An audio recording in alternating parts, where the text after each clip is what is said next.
Hello everybody and welcome back to the channel. Well, the Connecticut Sun, they defeated the Indiana Fever, sending the Fever home for the season. Still a very successful season, obviously, with the Indiana Fever, but congrats to the Connecticut Sun. Now, this series was chock full of drama, starting with Eye Gate, where Carrington hit Caitlin, and then Caitlin got into a bit of back and forth. It was a very chippy, all the things I love about the playoffs, actually. But we know that the different fan bases, those that are pro Caitlin Clark and those that are anti, they stay at odds. They actually stay at odds. And it got kind of, chippy, but then what they were showing was, there was some very offensive things going on and being said even within the game. And if we zoom in on this lady is obviously pro Caitlin Clark. She has a sign on that says ban nails, and she's got these, mock nails, like, over exaggerated nails, obviously directed towards Carrington for, hitting Caitlin Clark in the eye. And that really kind of set this thing off to another level. It was already kind of bad blood, but then it just continued over. And Carrington actually spoke in regards to, the shot that she laid on Caitlin. Take a listen here what she had to say. Dejanay? Yeah. Did you, when you went and kind of swatted at Caitlin, did you intend to hit her in the eye? And if so, could you just, or if not, either way, could you talk about what happened on that play? I don't even know why I would intend to hit anybody in the eye. That doesn't even make sense to me. But no, I didn't. I didn't know I hit her, actually. I was trying to make a play on the ball, and I guess I followed through and I hit her. So obviously it's never intentional. That's not even like the type of player that I am. So yeah. Did you and Marina kind of laugh about it afterwards? It looked like there was later on in the game they caught you guys laughing about it. No, I just told you I didn't even know I hit her. So I can't laugh about something I didn't know happened. And you see there Carrington obviously starting to get frustrated with the questioning. She answered the question, and the reporter followed up with, we saw you laughing about it. It's kind of interesting. I don't know that I've seen, this level of interest on a play that wasn't the final play of a game for anyone else. I mean, that's men or women's basketball. Now, the thing is, one fan, this is a whole different situation, must have said something derogatory towards Caitlin because, the fan ended up getting escorted out of the game. I mean, just take a look at this. Now, clearly they come and say something to the fan, and they're like, no, let's go ahead and take this out of here. Let's go ahead and looked like he had some kind of badge on. So it's crazy. I can't imagine what he might have said. But whatever he said, when Caitlin told her teammates, take a look here at Melissa Smith's reaction. Like, I know you lying. He said, what?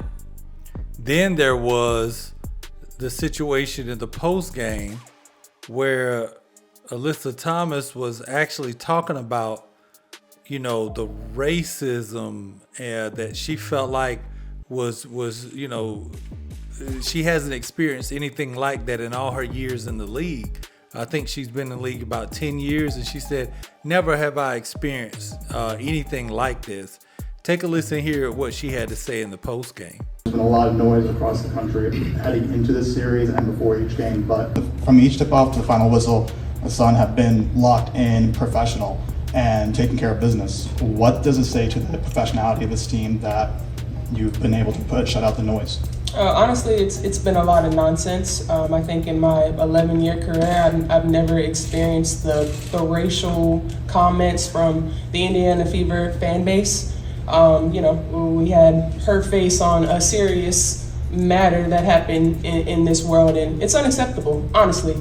And there's no place for it, and we've been professional throughout the whole entire thing, but I've never been called the things that I've been called on social media, and there's no place for it. And you know, basketball is headed in a great direction, but no, we don't want fans that are going to degrade us and call us racial names. I mean, we already see what's happening in the world and what we have to deal with in that aspect. And you know, we come to play basketball for our job and it's fun, but we don't want to go to work every day and have social media blown up over things like that. It's uncalled for, and something needs to be done, whether it's, you know, them checking their fans or this league checking. There's no time for it anymore.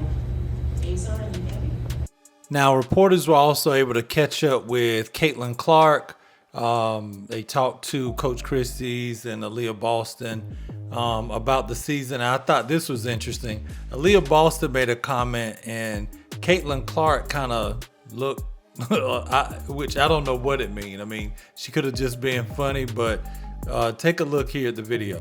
I think when you look at the way we played our rookie season, my rookie season to this season, I think the pace was just a lot faster. So now I think just having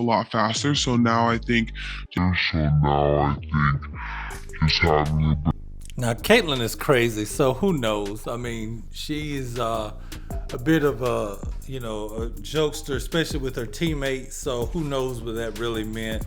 Maybe she was just, being funny at that moment. But what was interesting still was when they got to talking to Caitlin about what her off-season plans were going to be, and this is what she had to say. Broadcast tonight that you were not going to play overseas, you were going to take some time. Can you just tell us a little bit more about that decision?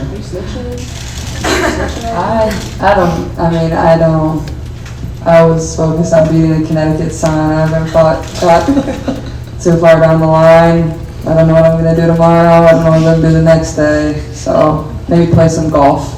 I think that's what I'm going to do until it gets too cold in Indiana. So I'll become a professional golfer.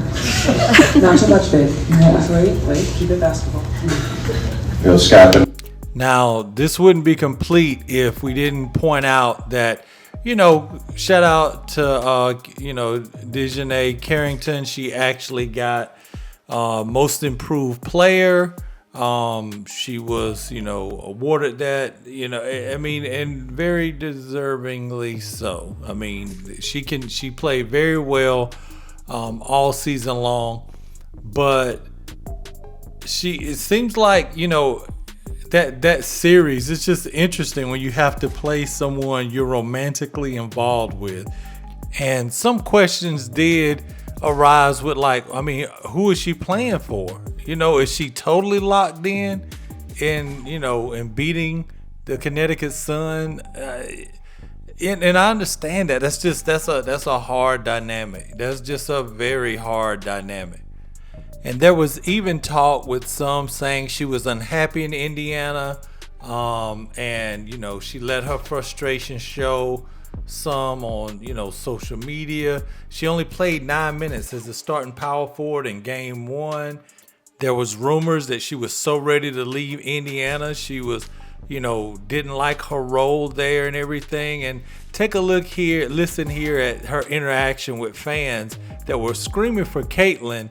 But after Caitlin, went by, they asked for Nalissa to come over.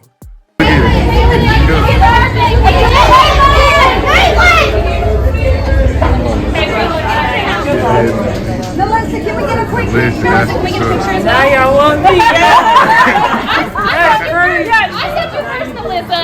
Henry, get in. Now, that was a funny little interaction there with Indiana Fever fans, but I do believe there will be some changes because I think it was pretty obvious that, Nalissa Smith was frustrated and quite frankly, maybe some of her teammates was frustrated with some of her production at times, specifically when they played the Connecticut Sun all season in Carrington. But let me know what you guys think, man. We'll see how things play out. Caitlin Clark, season 1 was a success. Finished 4th in MVP voting. Okay. Won Rookie of the Year. Should have been unanimous. I ain't gonna hold you. The one voter that didn't make it unanimous for Caitlin Clark, they just don't like Caitlin Clark. That's what it is. Let me know what you guys think, man. Be sure to like, subscribe. I'm gonna holler at you guys next time. Peace.